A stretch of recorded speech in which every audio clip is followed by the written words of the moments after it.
Some connections do not end when two people separate, because separation is not always the conclusion of a bond. Sometimes it is only the beginning of a deeper psychological test. An avoidant does not leave in the way most people understand leaving. They withdraw, they disappear, they return, and in that movement something strange begins to form beneath the surface of both minds. There is a pattern that repeats itself so precisely that it feels almost designed, almost inevitable, as if two nervous systems are locked into a cycle they cannot fully escape. Within that cycle, one person begins to chase meaning, while the other begins to chase distance. And what emerges is not confusion, but a structure that feels like fate, even when it is rooted in fear. The real question is not whether you are meant to be together. The real question is why your mind cannot let go, even when logic demands it. And what always happens next is far more disturbing than simple reunion. A peculiar psychological truth emerges when a person repeatedly encounters the same emotional pattern in different forms of relationship, as if life refuses to offer a new lesson until the old one is properly understood. In the case of an avoidant attachment dynamic, the experience often feels like a force that is both deeply personal and strangely impersonal at the same time. There is a sense that something beyond preference is operating, something closer to an internal mechanism that shapes perception, attraction, and withdrawal in equal measure. A person finds themselves drawn into intensity, followed by distance, followed again by a return that feels almost symbolic in nature. The mind starts to interpret this repetition as meaning, as destiny, as something written into the fabric of connection itself. Conscious awareness often arrives late in these situations, long after emotional conditioning has already taken hold. A man or woman may believe they are responding to unique individuals, yet their reactions reveal a far more consistent structure beneath the surface. The avoidant partner creates space when closeness becomes emotionally overwhelming, and the other person experiences that space as absence, which intensifies desire. This is not random. It is the predictable interaction between activation and deactivation systems within attachment psychology. One system moves toward proximity under stress, while the other retreats under the same pressure, and together they create a loop that feels meaningful precisely because it is unstable. Emotional memory plays a significant role in sustaining this pattern. The human nervous system does not distinguish clearly between what is happening now and what has happened before when similar emotional tones are present. A small withdrawal can activate older wounds of abandonment, and those wounds do not remain passive. They begin to interpret the present moment through the lens of earlier experiences. In this way, the avoidant partner is not only a person in the present, they become a trigger for everything unresolved in the past. That is why the bond feels larger than the relationship itself, as if it carries historical weight that neither person fully understands. Perception becomes distorted through repetition. Each return of the avoidant partner is experienced not as a simple reunion, but as relief from emotional tension that has been building during absence. Relief is powerful. It can easily be mistaken for love. The nervous system begins to associate inconsistency with reward and consistency with emotional dullness. This inversion is subtle, yet it has profound consequences. Stability begins to feel unfamiliar, while unpredictability begins to feel charged with meaning. At this point, rational evaluation of the relationship becomes increasingly difficult, because the body has already assigned emotional value to the cycle itself. Psychological attachment deepens in environments where certainty is withheld. When connection is intermittent, the mind works harder to secure it. This effort is not purely emotional, it is also biochemical. Dopamine pathways become engaged in anticipation rather than satisfaction, and anticipation is where obsession is born. The avoidant individual unknowingly becomes the focal point of this anticipation loop. Their distance creates tension, and their return releases it, and over time this rhythm creates a powerful internal conditioning that feels like longing but functions more like reinforcement learning. There is a point in such dynamics where the individual begins to interpret the intensity of their internal experience as evidence of significance. The reasoning becomes subtle and almost invisible to conscious thought. If the emotional reaction is strong, then the connection must be meaningful. If the connection is meaningful, then its difficulty must indicate depth. This chain of interpretation transforms instability into perceived importance. It is at this stage that the idea of destiny begins to emerge, not as a philosophical conclusion, but as a psychological adaptation to emotional turbulence. Human beings are meaning-making creatures, and when meaning is not explicitly provided, it is constructed from available emotional material. In a relationship marked by avoidance and pursuit, the material is rich with contrast. Presence and absence, warmth and distance, clarity and confusion all alternate in a rhythm that forces interpretation. The mind, seeking coherence, begins to assemble a narrative that explains the inconsistency. That narrative often takes the form of fate, as if the connection persists not because of psychological mechanisms, but because it is intended to persist. Repeated exposure to this cycle reshapes self-perception. The individual who pursues begins to associate their worth with the ability to maintain proximity in the face of withdrawal. Emotional labor becomes identity. The struggle itself becomes proof of devotion. This creates a subtle internal hierarchy where pain is interpreted as investment. The more difficult the connection becomes, the more valuable it appears, because effort has already been expended. At this point, letting go feels less like release and more like erasure of meaning that has already been constructed. An avoidant partner, on the other hand, often experiences intimacy as a loss of autonomy. Closeness triggers internal alarm systems that are not fully conscious. Withdrawal is not always a rejection of the other person. It is frequently a regulation strategy. However, from the perspective of the partner who remains engaged, this distinction is invisible. All that is perceived is absence following closeness, and that pattern creates emotional destabilization. Over time, both individuals become locked into roles that reinforce each other's nervous system responses, making the dynamic increasingly automatic. There is a profound irony in such connections. What feels like destiny is often the predictable outcome of two incompatible regulatory strategies interacting without awareness.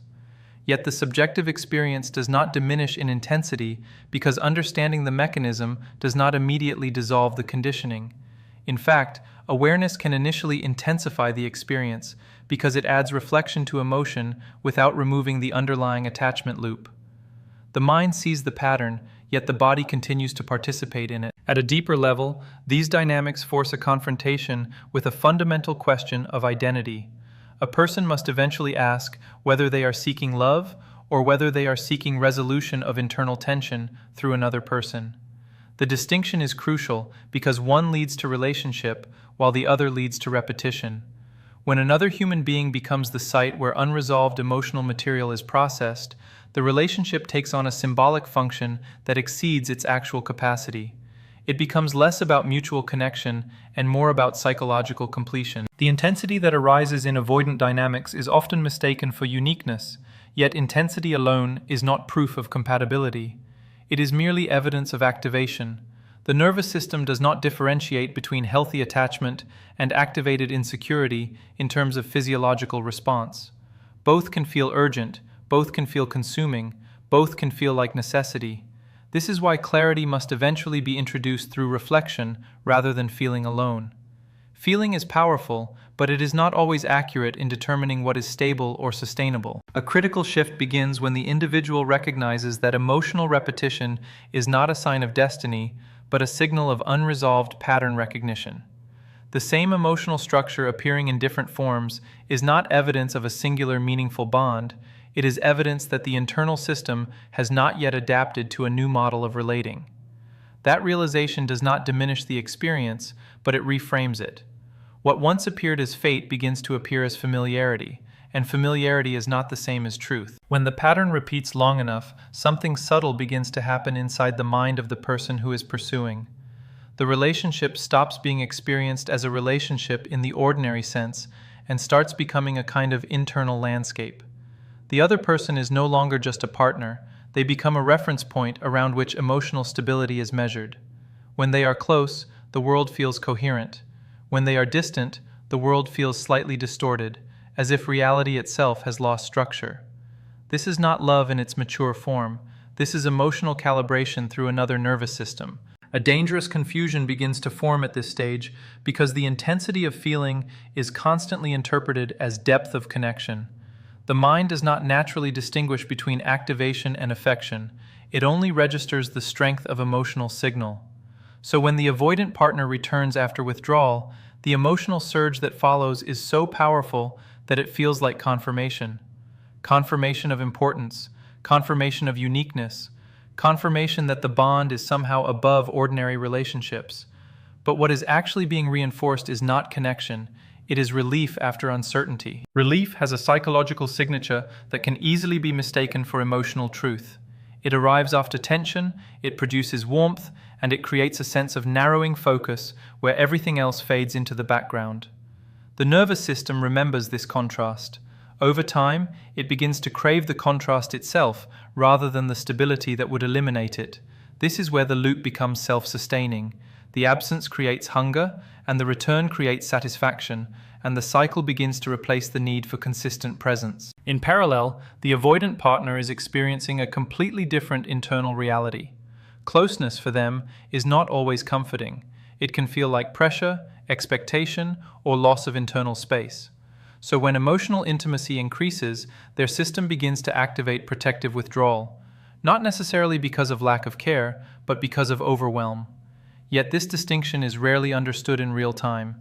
The other partner experiences withdrawal as rejection, and rejection activates pursuit.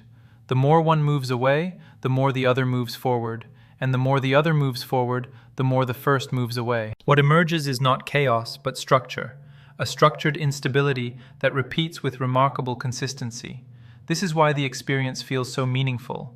Predictable systems create the illusion of design. The human mind is wired to detect patterns, and when a pattern is emotionally charged, it becomes even more convincing as something significant. The repetition itself begins to feel like evidence, evidence that the connection is special, evidence that it cannot be random, evidence that it must mean something more. At a deeper level, the individual who is pursuing often begins to unconsciously redefine love itself.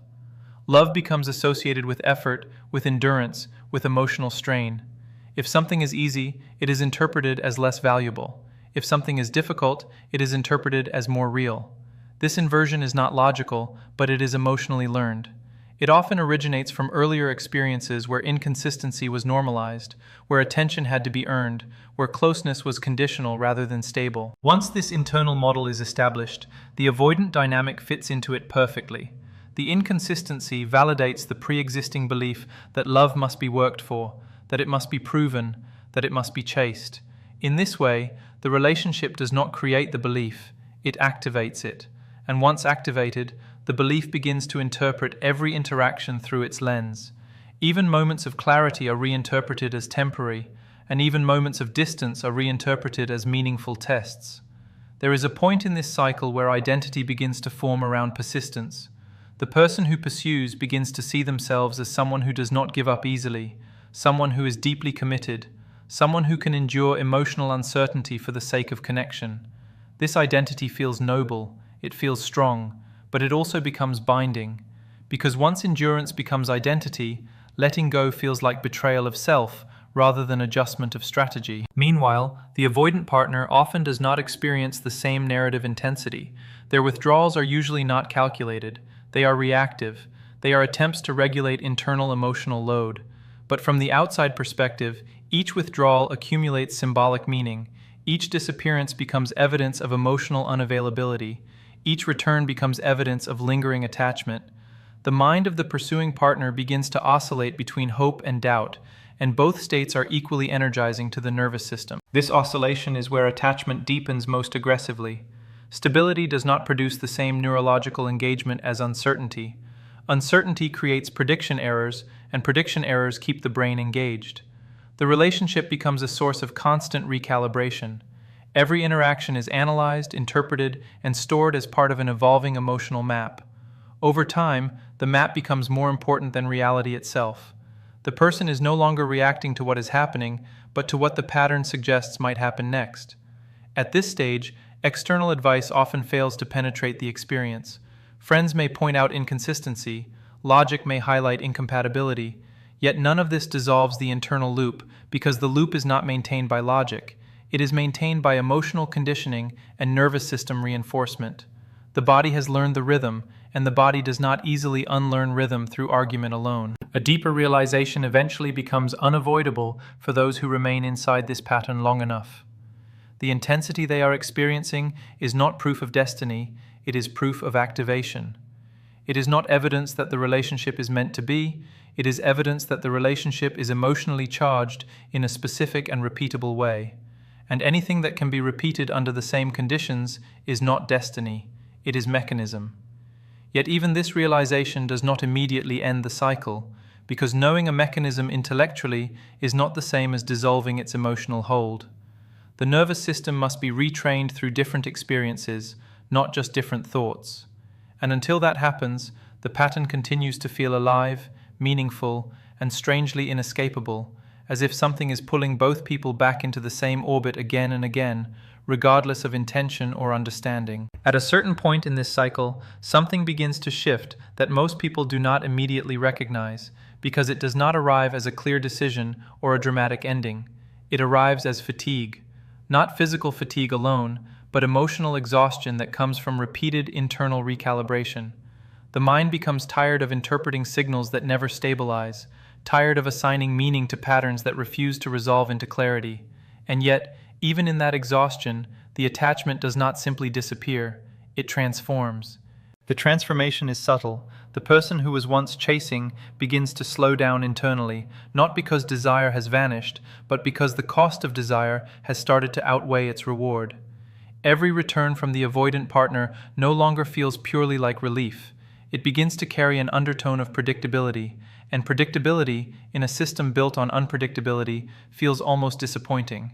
This is where the illusion of destiny begins to weaken, not through logic, but through saturation.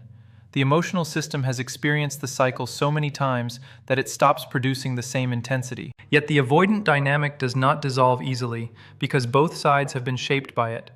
The avoidant partner, who learned to associate closeness with pressure, does not automatically become comfortable with stability.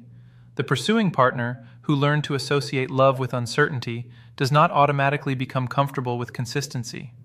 So even when there is a temporary alignment, even when both people attempt to meet in the middle, the underlying nervous system patterns remain active beneath the surface. This is why many of these connections feel like they almost work. There are moments of deep closeness, moments where everything feels aligned, moments where both individuals believe they have finally broken the cycle. But those moments are often built on temporary nervous system regulation rather than structural change.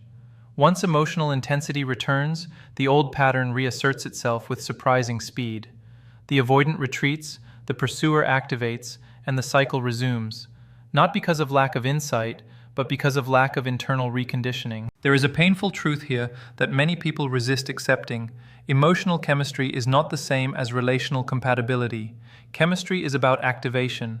Compatibility is about sustainability. One is intense in the moment, the other is stable across time. In avoidant dynamics, intensity is often mistaken for depth because intensity creates memory. The mind remembers what it felt strongly, not what it experienced steadily. So the relationship becomes etched into memory, not as a calm presence, but as a series of emotional peaks and absences. Over time, those peaks begin to define the entire narrative. The mind forgets the long stretches of anxiety in between and remembers only the reunions. It remembers the messages that finally arrived after silence. It remembers the moments when distance ended. And because memory is selective, it begins to construct a story that feels more meaningful than the actual lived experience. That story is what people often call destiny. But destiny, in this context, is simply edited memory combined with emotional reinforcement. As the cycle continues, identity itself becomes entangled in it. The pursuing partner may begin to see themselves as someone who understands the avoidant better than anyone else, someone who can reach them, someone who is different from all previous partners. This belief is not formed out of arrogance, but out of pattern repetition, because every return feels like partial validation of special connection, even if the underlying behavior never truly changes. And so the relationship becomes not just about the other person, but about proving a theory of connection. Meanwhile, the avoidant partner often experiences a parallel internal narrative that is less visible but equally powerful. They may begin to associate the relationship with pressure to maintain emotional availability beyond their current capacity. Even when they care, even when they feel attachment, their internal system interprets sustained closeness as risk, so withdrawal becomes a way to restore internal equilibrium. But what is equilibrium for one nervous system is experienced as abandonment by the other, and this mismatch continues to drive the loop forward. There comes a stage where both individuals start anticipating the cycle without consciously acknowledging it. The pursuing partner senses the withdrawal before it fully happens. The avoidant senses the expectation of closeness before it fully arrives. And in this anticipatory space, behavior becomes reactive rather than intentional. Each person is no longer fully responding to the present moment, but to the expected emotional outcome they have learned to predict. This is where relationships begin to feel scripted, even though neither person is consciously writing the script. At the deepest level, what makes these dynamics so psychologically gripping is not love itself, but the way they activate unresolved internal material. The avoidant partner activates fear of abandonment. The pursuing partner activates fear of loss of connection, and both fears are ancient, deeply embedded, and highly sensitive to repetition. The relationship becomes a stage where these fears are repeatedly rehearsed, and rehearsal creates familiarity. Familiarity, even when painful, can feel strangely compelling because it is known. Eventually, a moment of clarity begins to emerge, not as a sudden revelation, but as a quiet recognition that the pattern is not evolving, it is repeating. And repetition without evolution is not growth, it is cycle maintenance. This recognition does not immediately free the person from attachment, but it begins to change the meaning of the attachment. What once felt like destiny begins to feel like conditioning. What once felt like fate begins to feel like feedback. And in that shift, the most important psychological turning point begins to form. Because once a person sees that their emotional experience is being generated by a repeatable mechanism, they regain the possibility of choice. Not immediate emotional freedom, not instant detachment, but something more fundamental. The ability to step outside the narrative that the cycle has been telling them. The ability to see that intensity is not the same as truth. The ability to understand that what feels inevitable is often just familiar. The relationship may or may not continue after this realization, but something essential has already changed.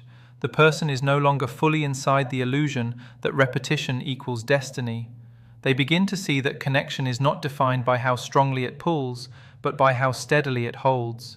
And in that understanding, the emotional weight of the avoidant dynamic begins to lose its mythic quality. It becomes what it always was beneath the intensity, a human pattern between two nervous systems trying and struggling to regulate in very different ways. And then there is the final confrontation that no one can avoid forever, the moment where the story stops feeling like a story and starts feeling like a mirror. Not a mirror that flatters, not a mirror that comforts, but a mirror that shows exactly what has been repeated, exactly what has been tolerated, and exactly what has been mistaken for love when it was really activation and longing intertwined. In that moment, the idea of destiny either collapses or matures into something far more grounded, something far less romantic, but far more real. A quiet truth begins to surface when the emotional noise finally reduces. You were never only responding to the avoidant person, you were responding to what they activated inside you. The ache, the pursuit, the obsession, the hope, all of it had a source that predated them. They were not the origin, they were the trigger. And this distinction changes everything, because once you understand that, you stop asking why they behave the way they behave, and you start asking why that behavior had such power over your internal world. The hardest realization is not that the relationship was wrong, but that it was familiar. Familiar in a way that feels like home, even when it creates suffering. The nervous system does not choose comfort based on health, it chooses comfort based on recognition. So when inconsistency feels like love, it is often because inconsistency was once the language of attachment. That is not destiny, that is learning, and what is learned can be unlearned, but only when it is no longer mistaken for fate. Something changes in the way you see connection itself at that point. You stop measuring depth by intensity and start measuring it by stability. You stop interpreting emotional spikes as meaning and start recognizing them as signals of dysregulation. And slowly, painfully, the illusion begins to dissolve. Not because the feelings disappear, but because you stop trusting every feeling as truth. A different kind of strength begins to emerge when you no longer chase what withdraws. It is not coldness, it is not indifference, it is clarity. The clarity that says a bond that requires constant anxiety to sustain itself is not a bond that is leading you toward integration. It is a bond that is keeping you in repetition. And repetition without transformation is not love, it is captivity in a familiar pattern. There is a strange grief in this realization, because you are not only letting go of a person, you are letting go of a narrative. The narrative that said this connection was special because it hurt deeply. The narrative that said persistence would eventually convert distance into closeness. The narrative that said endurance was proof of worth. When those narratives collapse, there is a temporary emptiness, as if meaning itself has been taken away. But that emptiness is not absence, it is space. Space where something healthier can eventually form if you do not rush to fill it with the same pattern under a different name. Because the mind, once trained in a certain emotional rhythm, will always attempt to recreate it. It will seek familiar intensity and call it chemistry again. It will seek uncertainty and call it passion again. And without awareness, the cycle begins again with a different face, but the same structure. Real growth begins when you can sit in that space without confusing it for loss of love. It is not loss of love, it is withdrawal from conditioning. And withdrawal feels like emptiness, precisely because the nervous system is no longer being stimulated in the way it has learned to interpret as connection. But over time, that system recalibrates. It learns that consistency does not mean boredom. It learns that peace does not mean absence of depth. It learns that love does not have to hurt in order to be real. And perhaps the most important shift of all is this. You stop asking whether you were destined to be together, and you start asking whether the connection is helping you become someone stronger, more stable, more integrated. Destiny becomes irrelevant compared to development, because what matters is not whether a person returns, but whether your life improves in their presence. That is the standard that cuts through illusion. If an avoidant returns after this level of awareness, something fundamental has already changed inside you. You no longer meet them with desperation or fantasy. You meet them with observation. You see patterns instead of potential. You see behavior instead of promise. And in that shift, the emotional gravity that once pulled you into the cycle begins to weaken. Eventually, you understand that the most powerful moment in the entire story was never their return or their departure. It was the moment you finally saw the pattern clearly enough to stop confusing it with destiny. Because once that confusion ends, the cycle loses its authority over your choices, and what remains is something far more solid than attachment. It is discernment. And discernment does not ask whether you are destined to be together. It asks whether you are becoming someone you respect while you are together.